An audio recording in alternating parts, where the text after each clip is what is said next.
Ok. Então, assim, como o Gabriel já introduziu, é uma aula grande, acabei dividindo em duas partes, né? A primeira parte eu vou focar na questão de explicar um pouco o que é a doença, né? Falar das características clínicas, de como é feito o diagnóstico, né? Alguns fatores de risco genético que a gente encontra nessa doença. Vou falar da parte de fisiopatologia, né, de lâmina, de patologia, e vou falar também de como a parte dos moduladores, né, e daquilo que a gente vê da parte molecular, né, interfere no diagnóstico, e como que a gente está evoluindo com isso para o tratamento, enfim, eu vou dar uma pincelada no que é a parte 2, né, que daí eu vou falar da parte cirúrgica, vou falar de como que é a radioterapia, como que é o tratamento e o que a gente tem e qual a diferença entre criança e adulto, porque a diferença é bem brutal. Tá? Introdução, né? Primeiro, é um medulloblastoma, como eu coloquei a fotinho da criança aqui, é um tumor realmente maligno, mais comum na infância. Tá? É um tumor embrionário, neuroepitelial, que geralmente ele aparece na porção posterior do tronco encefálico. Né? A gente, e pela localização, muitas vezes a gente consegue inferir qual que é esse tipo de tumor, isso eu vou mostrar bem lá para frente. Mas o tumor pode aparecer no ângulo ponto cerebelar, no hemisfério cerebelar, na linha média, né? Que geralmente varia com relação ao contraste, né? O paciente ele vai ter um realce ao contraste em alguns casos e não vai ter em outros, né? Vou falar do grupo 3, grupo 4, vou citar lá na frente. E para a gente entender que esses tumores, eles representam aí tudo que eu vou falar com relação à estatística, tá, daqui para frente, só para ficar bem claro, a gente não tem muita coisa com os adultos, tá? É muito raro nos adultos. É relação com a criança mesmo, que é o que a gente tem mais estatística e mais números para a gente falar com mais propriedade. Tá? Então, esse tumor representa em torno de 20% de todos os tumores do sistema nervoso central em crianças com menos de 19 anos de idade. Tá? E daí a gente tem a questão do pico. Tá? O pico de incidência é de 5 a 9. Tá? Mas quando você pega crianças um pouquinho menores, aí crianças abaixo de 3 anos de idade, você tem uma sobrevida inferior. Tá? E como eu já falei, é um tumor que é raro em adultos, tá? A incidência aí de 0,05 por 100 mil é bem baixinha. Tá? E agora, de manifestações clínicas. Antes da gente todo tumor do sistema nervoso central, a gente tem aqueles sintomas realmente que são inespecíficos e aqueles sintomas mais específicos que são relacionados à localização do tumor. Tá? Com relação aos sintomas inespecíficos, né, a gente tem aí a cefaleia, né, o paciente ele fica com dor de cabeça, tem náusea, tem vômito, muitas vezes um mau desempenho escolar, diretamente relacionado à hidrocefalia e ao efeito do tumor pela localização desses tumores mais em fossa posterior. Tá? E sintomas mais específicos são aqueles relacionados à localização mesmo, tá? Daí a gente tem ataxia, né? O paciente às vezes tem uma alteração de caligrafia, habilidades motoras, né? O paciente também ele pode desenvolver problemas visuais, a gente tem o estrabismo, a turbação visual, outras coisas que também acontecem nesses tumores, também pela localização, né? Eles são, e pelas características de mimetismo celular, a gente tem a metástase, tá? E a metástase geralmente é para a medula. Tá?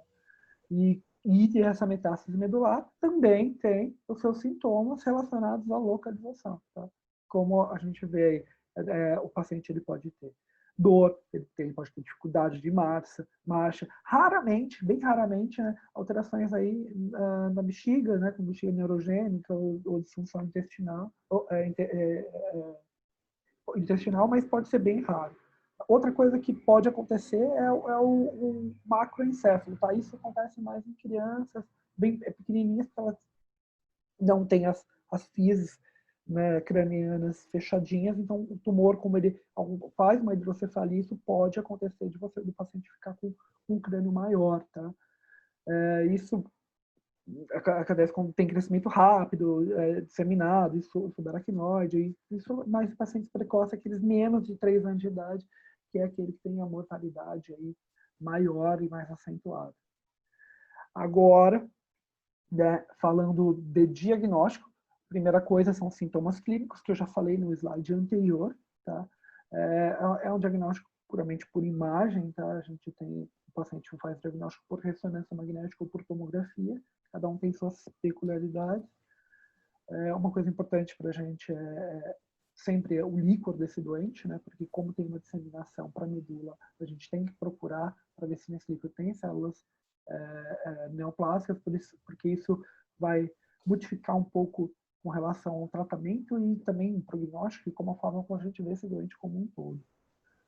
Outra coisa é a histopatologia. Isso já teve muito mais força no passado, com certeza, assim como em todas as áreas da neuro-oncologia. Mas hoje, a análise molecular, né, vem mostrando para a gente que as características moleculares elas dão mais informações para a gente e a gente começou a entender coisas que antigamente a gente não entendia, né? Porque às vezes tinha tumores com histopatologias similares que tinham comportamentos bem distintos. E isso mostrou para a gente que outras coisas estavam no plano de fundo, né? Que a gente não via. E isso a gente está vendo em todos os tumores, desde o medulo, o glioblastoma e todos os outros tumores mais agressivos. Com relação a essa parte molecular, a gente tem aí o Sonic Hedgehog, a gente tem o WLT, o grupo 3 e o grupo 4. Tá? Os primeiros são, a gente vê com relação à sinalização molecular, e o outro é uma amplificação gênica. Vou explicar direitinho quando for cada um dos grupos. Tá? Mas, só para a gente entender, assim, o WLT é em torno de 10%, sempre com relação a crianças, né? A gente pensar. O Sonic, 30% dos pacientes. Grupo 3, 20%. Grupo 4, 40%. Mas a gente tem também, às vezes, uma mistura desses desses grupos, tá bom? Na compreensão da doença. Deixa eu ver o que mais. Desse slide, acho que basicamente isso que tinha para falar. Agora, esse é o primeiro slide de imagem que eu estou mostrando para vocês, tá? Eu vou falar mais dos aspectos gerais, tá? Depois eu vou ter o último slide dessa apresentação, dessa primeira parte, que eu vou falar exatamente o que a gente tem de peculiaridade de imagem em cada um dos subtipos moleculares, tá? Aqui a gente tem aí o tumor localizado aí no quarto ventrículo mesmo. Não sei se dá para ver a setinha. Aqui, ó, pronto. Daí ele fica originando teto, né? Pode originar mais lateral, no hemisfério cerebelar, né? É mais comum em criança maior, adulto. 85% realmente ele fica nessa linha média. É um tumor mais esférico, tá? Ele pode empurrar o cérebro para todos os lados. 90% deles, eles ficam aqui, como a gente está vendo aqui na tomografia, fica hiperintenso, né, na TC, não contrastada. A gente tem alguns que tem alguns cistos intramurais de 40%, tem necrose também, aqui a gente consegue ver necrose em 40% dos pacientes, e calcificação em alguns casos também. Tá? Hidrocefalia é comum em 95% dos pacientes. Tá?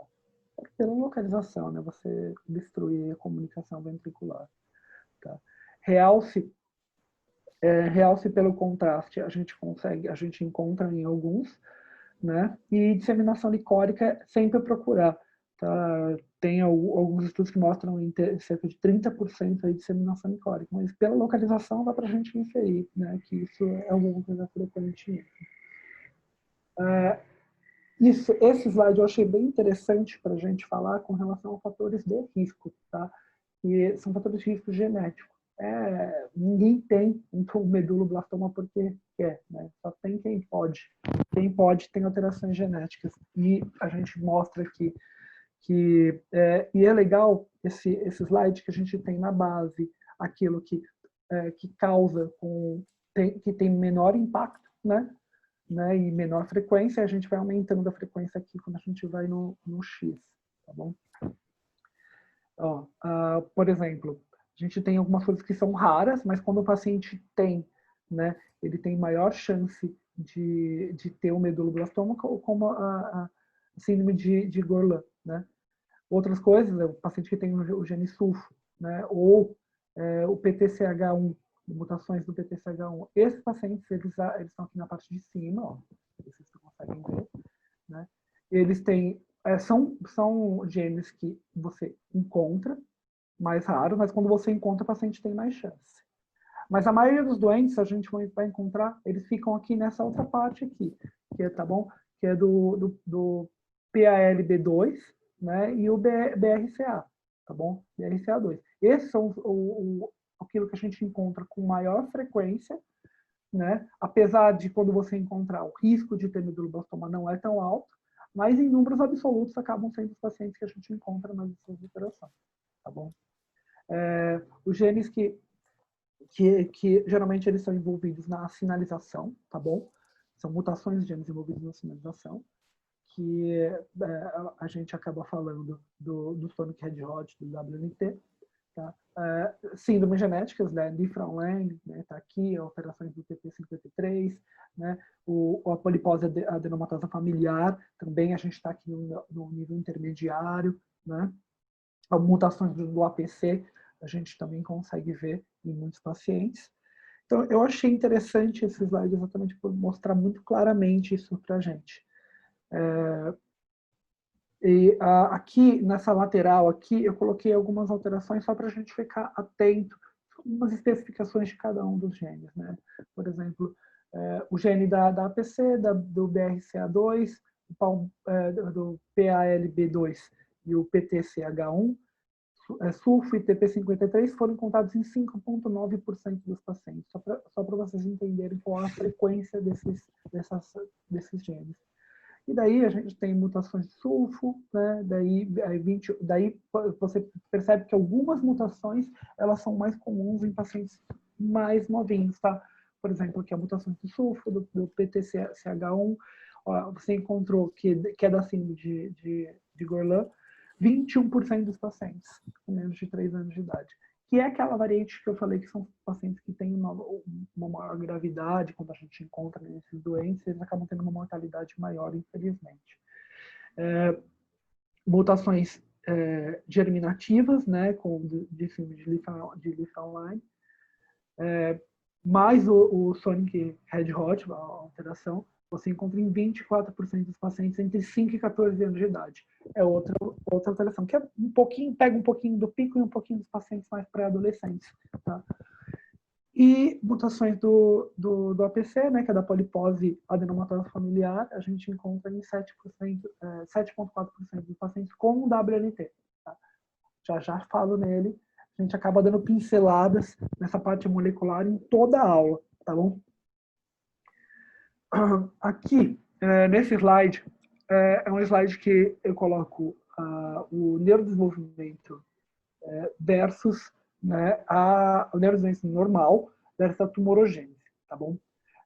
Só para a gente ver, eu achei bem bonito esse slide, bem fácil de a gente entender, né? Ele mostra que a expansão, né, a célula progenitora, né, dos dois lados, e a célula progenitora tendo todo o seu papel normal, né, de expansão celular, de especificação da linhagem e uma diferenciação normal.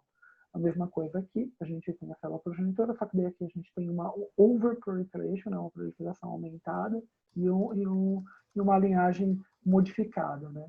E fazendo uma diferenciação aberrante. Tá?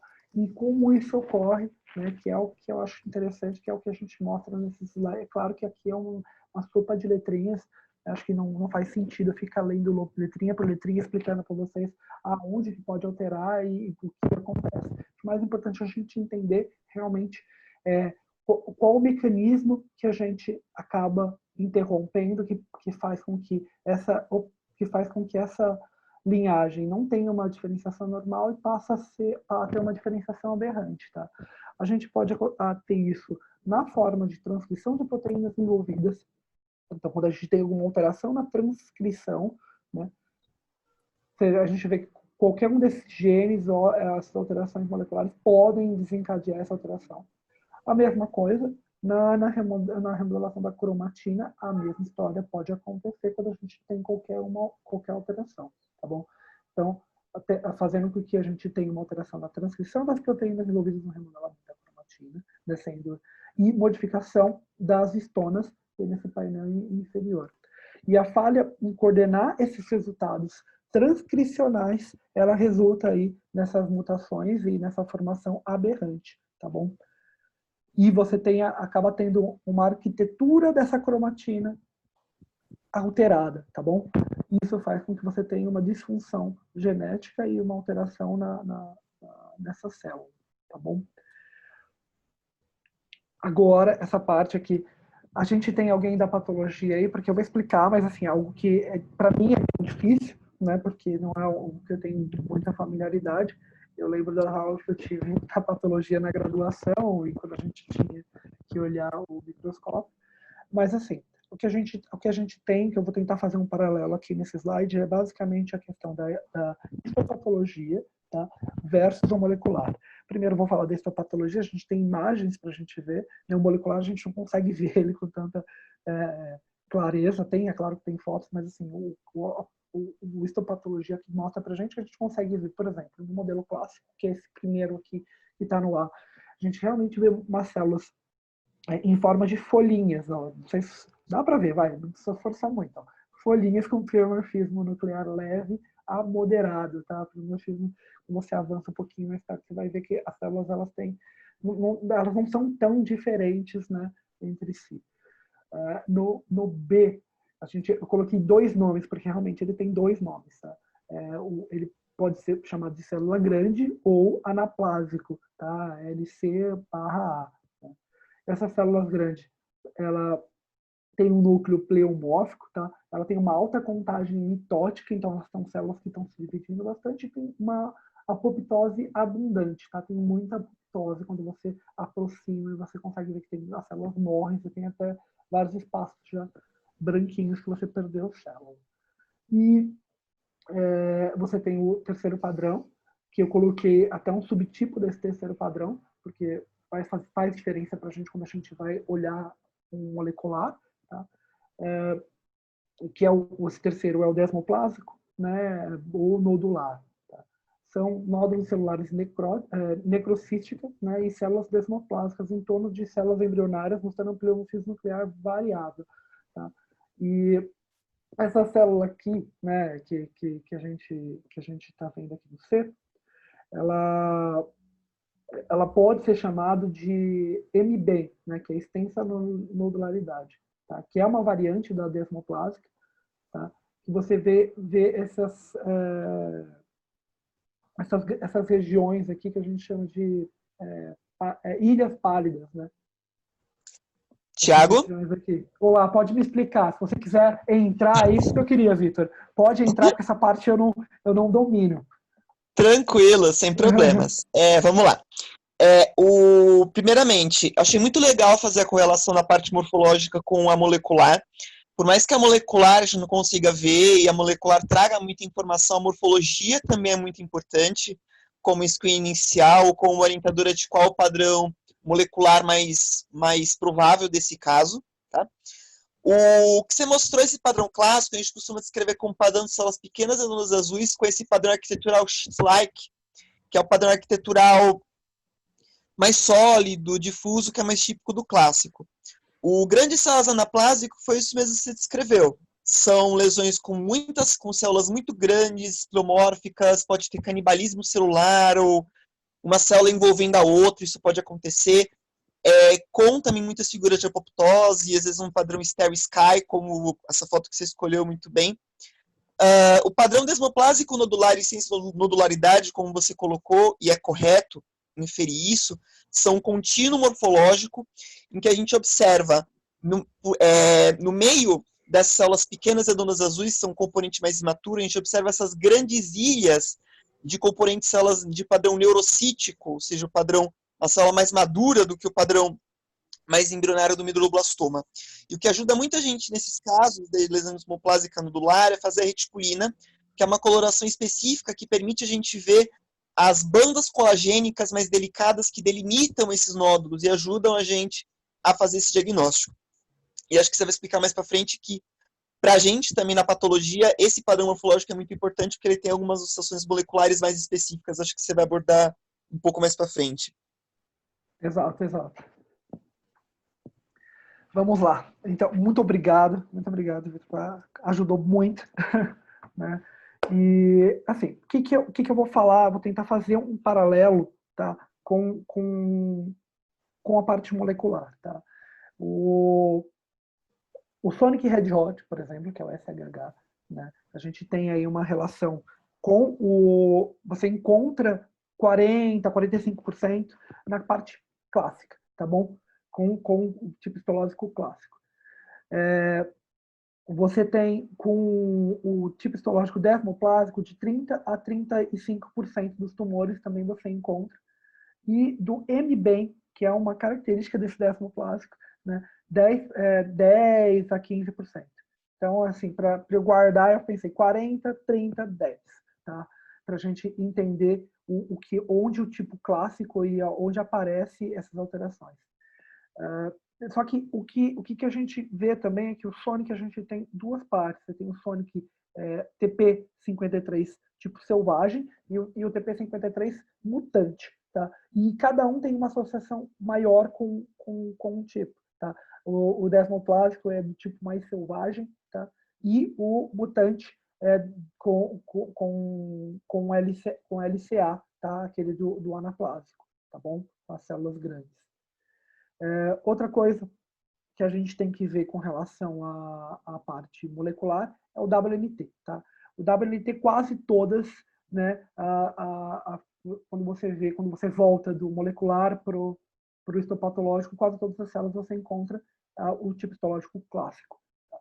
No grupo 3 acaba sendo, quando você olha em crianças, você pode ver a morfologia clássica ou a LCA, né, que é a célula grande ou anaplásica. O grupo 4, né, a gente tem a variante clássica, né, ou a LCA, mas você é mais comumente em adultos quando você vê a célula grande ou anaplásico. Acho que é só isso. A maioria das coisas realmente a gente tem para crianças, né? Essa é uma das primeiras coisas que eu estou falando aqui, que a gente encontra mais em adultos, e que foi percebido isso, né? Quando a gente avalia. Agora eu vou falar individualmente, tá? Dos 4 subtipos mais importantes que a gente vê, os mais que a gente estuda. Estão se encontrando alguns outros, mas também vou falar disso, porque estão querendo colocar como subtipo, mas por enquanto a gente não é aceito na classificação, tá bom? Primeiramente, vamos lá. A via do WNT. Tá? O que é uma via de sinalização? Tá? A via de sinalização ela regula alguns fenômenos, alguns eventos embrionários que acontecem.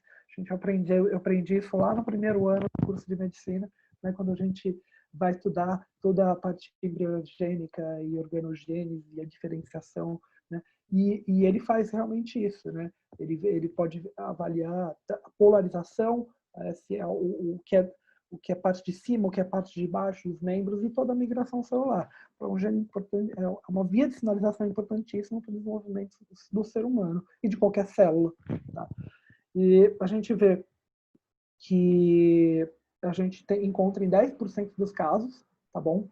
E quando a gente olha essa figura aqui da lateral, a gente vê que lá embaixo tem a ativação de mutações em 86% dos casos da beta-catenina, tá?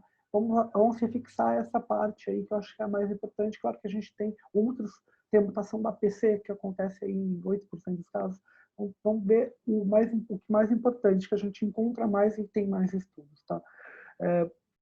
86% dos casos das mutações elas são que vão alterar essa beta-catenina, mas elas são mutações do exon 3 do gene que chama CTNNB1. Tá? Esse gene ele codifica a beta-catenina, por isso que você tem alteração na beta-catenina, tá bom? E daí você leva uma alteração da sinalização do WNT. Tá? Outra coisa que é importante falar de WNT quando a gente está falando de parte molecular e gênica é que a mutação no TP53 não tem evidência de demonstrar pior prognóstico. Então, quando a gente olha o TP53 dos pacientes, a gente esquece, a gente finge que olhou e fala, ok. Né? Ele não tem alteração para você falar que é pior ou melhor prognóstico tá? Desse doente. O que a gente tem é que Com relação ao prognóstico, até pacientes com menos de 16 anos de idade, né, você tem um melhor prognóstico, tá bom? Desses pacientes.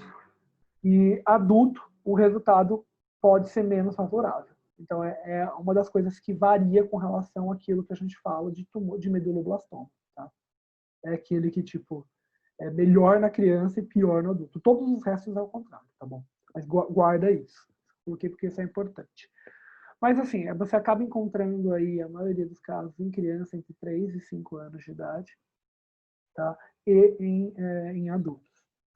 Geralmente, a localização está no ângulo ponto cerebelar. Eu vou mostrar na imagem daqui a alguns slides. E uma coisa importante para a gente guardar dele também, raramente ele faz metástase, tá bom? Mas pode fazer assim como todo medulo, tá bom? Mas ele é do tipo que não faz muita metástase. Beleza? Guardado. Vamos para o próximo. O próximo é o do Sonic. Eu coloquei até uma figura para a gente sempre lembrar do videogame. Pelo menos é que eu sou dos anos 90, né? Não sei se eu joguei muito Sonic. Então, a primeira coisa quando eu estudei, né, eu fui pensar no Sonic Hedgehog, né, que é do videogame. E eu lembro quando eu aprendi isso, quando eu tive a primeira aula, quando foi passado isso para mim, eu falei, não, isso não é brincadeira, é aula trote. Né? Realmente existe o gene, existe a via, né? E tem o nome do bichinho. A gente encontra aí em 25 a 30% dos casos, assim como eu falei da via de sinalização do WNT, ela tem a mesma função, tá, de organogênese da parte embrionária. Tá? Você, com relação aos lactentes, aliás, né? Menos de 4 anos de idade você encontra mais, e adultos, né, acima de 16. Tá? É menos comum durante a infância e adolescente, representando aí de 10 a 15% dos casos. A localização, quando a gente vai ver a imagem, que eu vou mostrar daqui a pouco para vocês, ela tem uma tendência a procurar os hemisférios cerebelares. Ela é um pouquinho mais, ela sai um pouquinho da linha média, tá? Quando a gente vê a imagem. O prognóstico realmente depende da idade, da histologia do tumor, do status metastático e do genótipo desse tumor, tá bom? A gente tem aqui, nesse slide eu coloquei diversas alterações, tá? Você vê que ele não tem uma mutação que ela é que nem da beta-catenina que a gente viu do WNT, tá? Ele tem vários locais que ele pode alterar, ele pode do gene sulfo, do MIC, né, de amplificação, como a gente vai ter dos outros, que é basicamente amplificação grupo 3 e grupo 4. E a gente tem aqui uma variedade de alterações que podem desencadear esse problema dessa via, tá? Fazendo com que o paciente tenha esse tipo de classificação e esse tipo de problema na proliferação celular. Deixa eu ver o que temos mais para falar desse slide. Acho que é basicamente isso, tá bom? Agora a gente vai falar do grupo 3 e grupo 4, né, que tem uma variação. A gente não é mais de via de sinalização, mas sim de amplificação gênica. Então, por isso que o slide muda a forma de você entender como isso acontece. De 20 a 25% dos pacientes, tá? É comum durante a infância, primeira infância. Né? A gente tem aí uma predisposição mais em homens do que em mulheres, acaba sendo dobro. Né? E a maioria, quando a gente vai para a parte de patologia, a gente vê que a maioria é anaplásico e células grandes, né, grandes células, e você tem tem metástases. Então, quando você vê um grupo 3, você vai procurar ativamente, né, meta. Tá? Você vai procurar ativamente meta, e com líquor, com exame de imagem. A medula não vai esperar aparecer o sintoma, alteração do exame físico do paciente para você procurar, tá bom? Você procura ativamente como screening, tá bom? O pior, esse grupo, ele tem o pior prognóstico, tá? A sobrevida global em 5 anos aí é menor que 60%. Muito ruim. E as lesões, né, são na linha média, tá? E ela tem, diferentemente dos outros, né, ela tem um realce ao contraste. Tá? Consegue ver esse realce ao contraste. Então, quando você vê o realce ao contraste, você pensa, pode ser grupo 3. Tá? Porque, assim, pode ser o grupo 3. Tudo que eu falei dessas questões de imagem, tá? Ela tem uma maior prevalência, mas você pode ver de tudo. Tá? Você pode ver de tudo, mas tem aquela maior prevalência. E essa amplificação do MIC, né, é uma característica definidora desse tumor. Tá? Ocorre aí nos pacientes. Quando você amplia o MIC, você tem uma alteração de proteínas ribossômicas, de montagem dos ribossomos, de mitocôndrias. Você tem uma alteração em toda aquela fase de processo celular e transcrição, tradução. Tá? Grupo 4. Tá? O grupo 4 a gente tem aí 35 a 40% dos casos. Tá?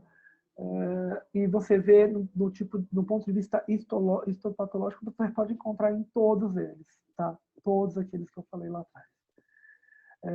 Você vê tanto em crianças quanto em adolescentes, mais um que tem maior predisposição para homem do que para mulher. Tá?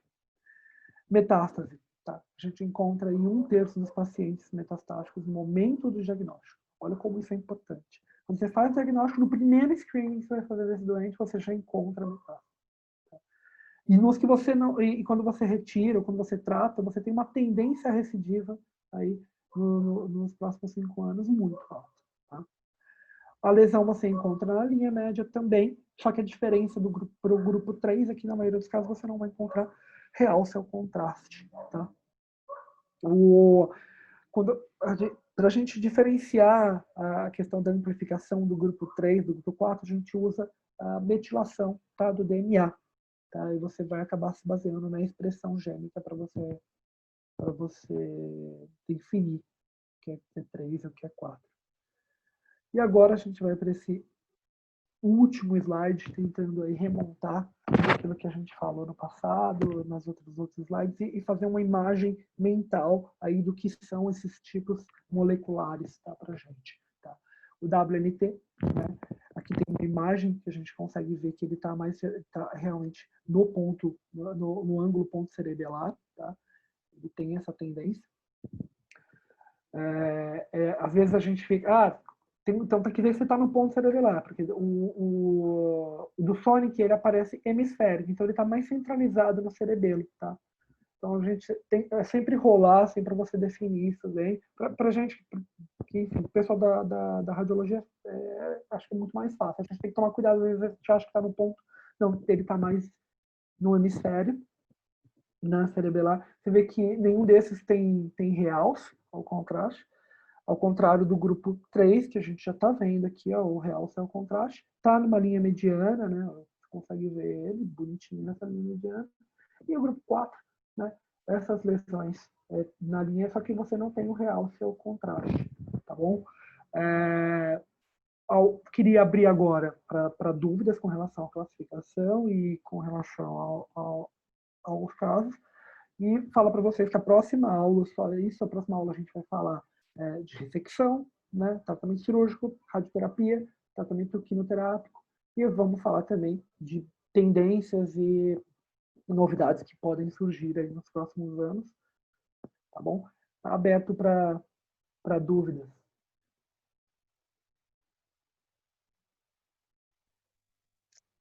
Alô, Thiago? Tudo bem? Pode Tudo falar. bom? Dúvidas, Primeiramente, parabéns pode pela acrescentar. apresentação. Pode Primeiramente, acrescentar parabéns coisa. pela apresentação. Achei Obrigado. foi muito interessante. É um esforço muito bom e muito necessário reunir as diferentes características. Esse último quadro com a junção das características morfológicas, tanto radiológicas quanto na microscopia e na molecular, eu acho muito interessante e muito importante na nossa prática. Só acrescentar um pouquinho do que a gente consegue fazer na prática para classificar esses tumores, né? Para o WNT, né, o inglês, a gente tem a imunistoquímica para beta-catenina. Para meduloblastomas, ela tem algumas limitações quando comparada às outras neoplasias que têm mutação da via WNT-APC, como a gente pode observar no cólon, ou em fibromatose desmoide, mas é um método seguro para fazer esse diagnóstico. Tá? Para fazer diagnóstico de de tumores com mutações da via SHH, a gente tem marcadores como GAB1, YAP1 e a filamina, geralmente utilizados em pares para que a gente consiga ter mais segurança no diagnóstico, porque às vezes só um está alterado, o outro não. Já do grupo 3 e grupo 4... Fala sobre filamina, o que seria filamina? A filamina, a filamina, se não me falha a memória, a filamina é uma proteína que está hiperexpressa em meduloblastomas que tem mutação da via SHH. A função dela especificamente eu não consigo me lembrar nesse momento, eu vou precisar dar uma recordada. Já do grupo 3 e grupo 4, a gente não tem até o presente momento um único marcador, seja imunistoquímico ou molecular, que permita que a gente consiga fechar o diagnóstico específico de cada um dos grupos. Existem alguns grupos, principalmente na Europa, que estão tentando desenvolver alguns marcadores imunistoquímicos específicos para o grupo 3 e grupo 4, mas infelizmente os resultados até o presente momento não têm sido muito encorajadores. Por isso que para o diagnóstico dessas duas, infelizmente é necessário que a gente faça a avaliação molecular completa do tumor, seja através de sequenciamento ou da metilação. Portanto, o que a gente consegue fazer até o presente momento, com as ferramentas que nós temos mais disponíveis, é fazer o diagnóstico pelo menos dos dois grupos que têm o melhor prognóstico, que são o WNT e o SHH. No presente momento, os grupos 3 e 4 a gente não consegue individualizar, a gente utiliza pela classificação da Organização Mundial da Saúde o termo meduloblastoma não SHH, não WNT, para classificar esses tumores particularmente. Perfeito. Vitor, antes de mais nada, Tiago, parabéns pela apresentação. Muito, muito boa. Vitor, uma pergunta. Você divide o subgrupo 3? No presente momento, a gente não consegue individualizar.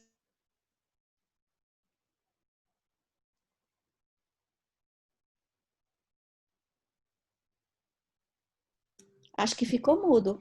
Ficou. Vitor, ficou mudo. Os grupos 3 e 4. Alô? Vitor, a gente não escutou nada do que você falou. Ah, tá. Perdão, é que eu tô no celular e chamou uma ligação que eu tive que desviar para o telefone. Voltando. A gente não consegue individualizar os grupos 3 e 4 até o presente momento. Dentro do grupo 3, considera-se importante avaliar os tumores que têm amplificação do gene MYC, porque esses são considerados de pior prognóstico. Mas até o presente momento, sem a utilização de técnicas moleculares, a gente não consegue separar os grupos 3 e 4 ainda. Talvez só a detecção da amplificação do gene MYC, que é mais observada em tumores do grupo 3, que dá para fazer por hibridização in situ com fluorescência. Perfeito. Vitor, parabéns, Tiago, pela aula. É difícil esse tema, né? O Vitor, a gente tem algum painel aqui no Brasil para avaliar esses pacientes? Tem um painel talvez de Barretos, né? Que eles tinham feito. Você tem experiência com isso? Eu não cheguei a mandar casos para o grupo de Barretos para fazer esse tipo de avaliação. Os casos que eu vi que foi feita a avaliação molecular foram casos que eu vi em cursos fora daqui do Brasil. Aqui no Brasil mesmo eu não tive muita experiência com o grupo de Barretos. Pelo que eu vi de alguns centros de pesquisa que fizeram, se não me engano foi a professora Sueli Marie, que trabalhou com eles por algum tempo, os resultados são bastante promissores em relação a conseguir classificar os tumores dos grupos 3 e 4. Mas pessoalmente eu ainda não tive experiência em mandar casos para eles. Mas talvez seja uma boa, pensando talvez em algum projeto ou de pesquisa ou de algum tipo de avaliação mais abrangente para assistência. Tá. Obrigada. Parabéns. Mais alguma ponderação ou pergunta? Parabéns, Souza. Queria te elogiar também. A aula foi fantástica. Eu lembro que ano passado essa aula foi muito boa e esse ano acho que até você falou com bem mais domínio. E eu tenho certeza que vai fortalecer o enraizamento de conhecimento da próxima aula, que também é bem complicado, né? Meduloblastoma é muito difícil, como a doutora Suzana falou. Eu acho um tema muito desgastante de estudar. E essa divisão de grupo 3, grupo 4, eu só lembrava também como o Vitor falou da questão da amplificação do MYC, né, no grupo 3. E o grupo 4 é confuso, né? É difícil de determinar. É muito difícil colocar tudo isso em prática, né, doutora Suzana, doutor Adrialdo? Como é que Não sei se agora mudaria muito a nossa prática, assim como essa grande diferenciação por subgrupos dos gliomas difusos também, principalmente os de alto grau. Dá a impressão de que tem um caminho muito longo ainda para seguir na parte de medulloblastoma também, né?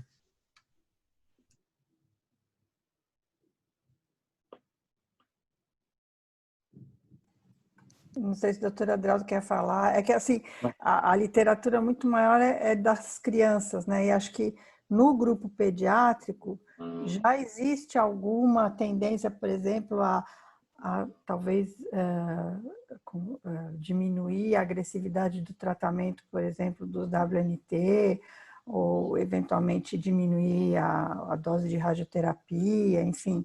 Mas na nossa prática de adulto é muito difícil, né? Porque a gente tem menos pacientes, não tem quase nenhuma evidência para isso. Não sei o que a doutora Adrialdo quer comentar.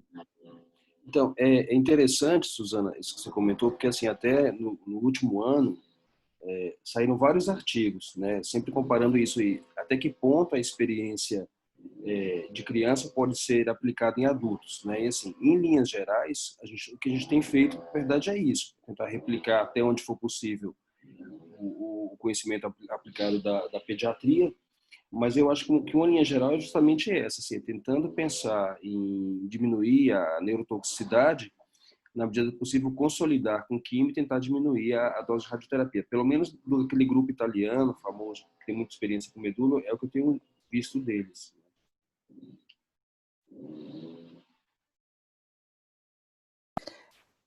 Agora, a gente precisa lembrar que a nossa neurotoxicidade não é tão grande quanto a das crianças, né? Felizmente, até, né? A gente tem pacientes nossos que vocês chegaram a conhecer, que o doutor Adrialdo e eu acompanhamos desde a década de 90 e que continuam, né? Continuam relativamente bem, né? Uhum. Com uma sobrevida boa e cognitivamente também sem grandes problemas, né? Tirando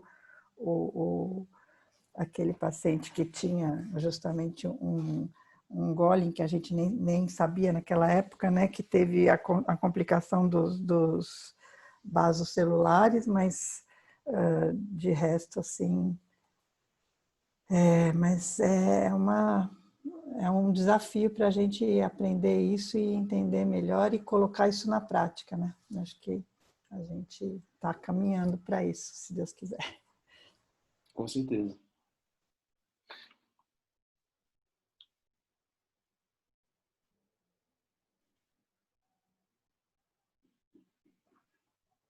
Alô? Vitor, estamos te escutando. Oi?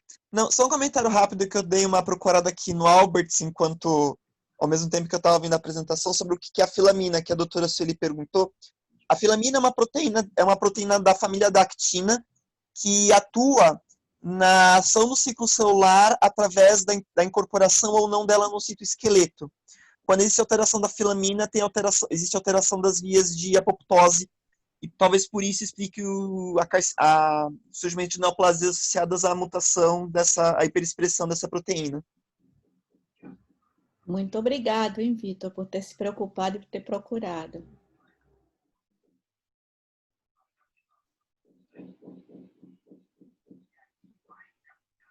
Eu queria aproveitar para fazer uma pergunta, eu não sei se já foi respondida nesse sentido, eu queria saber na literatura, em crianças e em adultos, eu tenho tido um pouco de dificuldade em perceber, principalmente dos grupos 3 e 4, quanto que tem alterado a prática assistencial em relação ao tratamento. Eu sei que dos grupos WNT e SHH tem sido discutido se vale a pena fazer terapia neoadjuvante, se a ressecção cirúrgica em si não seria, se ela sozinha seria o suficiente. Você tem percebido alguma alteração em relação a isso? Deixa eu ver aqui. Olha, na próxima aula eu vou falar disso. Mas... Opa! Na próxima aula eu vou falar disso. Tá até aqui, ó. Então, acho que tem um slide aqui no manejo que eu falo do grupo 3 e do 4. Não tem alteração. Mostra, Tiago. Tira Exato. Tira, deixa o segredo pra semana que vem. Então, tá bom. Com relação a tratamento, ressecção, a gente discute na próxima. Se alguém quiser acrescentar alguma coisa de classificação, tudo, senão a gente vai invadir a próxima aula.